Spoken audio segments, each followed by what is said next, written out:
W.F. Howes presents an unabridged recording of Martian Time-Slip by Philip K. Dick, narrated by Edoardo Ballerini. Chapter 1.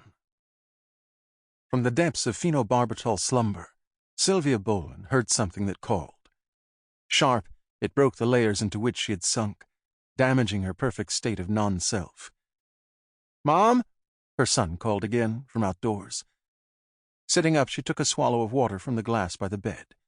She put her bare feet on the floor and rose with difficulty. Time by the clock, 9:30. She found her robe, walked to the window. I must not take any more of that, she thought. Better to succumb to the schizophrenic process, join the rest of the world. She raised the window shade. The sunlight, with its familiar reddish, dusty tinge, filled her sight and made it impossible to see. She put up her hand, calling, "What is it, David? Mom?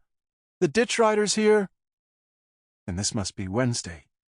She nodded, turned, and walked unsteadily from the bedroom to the kitchen, where she managed to put on the good, solid, earth-made coffee pot. What must I do? She asked herself. All's ready for him. David will see anyhow.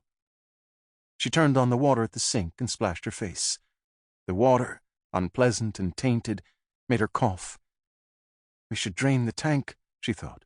Scour it, adjust the chlorine flow, and see how many of the filters are plugged. Perhaps all. Couldn't the ditch rider do that? No, that's not the UN's business. "Do you need me?" she asked, opening the back door. The air swirled at her, cold and choked with the fine sand. She averted her head and listened for David's answer. He was trained to say no. "I guess not," the boy grumbled. Later, as she sat in her robe at the kitchen table drinking coffee, her plate of toast and applesauce before her, she looked out on the sight of the ditch rider arriving in his little flat-bottomed boat, which putt-putted up the canal in its official way, never hurrying and yet always arriving on schedule. This was 1994, the second week in August. They had waited 11 days, and now they would receive their share of water from the great ditch which passed by the line of houses a mile to the Martian north. The ditch rider had moored his boat at the sluice gate and was hopping up onto dry land, encumbered with his ringed binder, in which he kept his records, and his tools for switching the gate. He wore a gray uniform spattered with mud, high boots almost brown from the dried silt. German? But he was not. When the man turned his head, she saw that his face was flat and Slavic, and that in the center of the visor of his cap— Sample complete.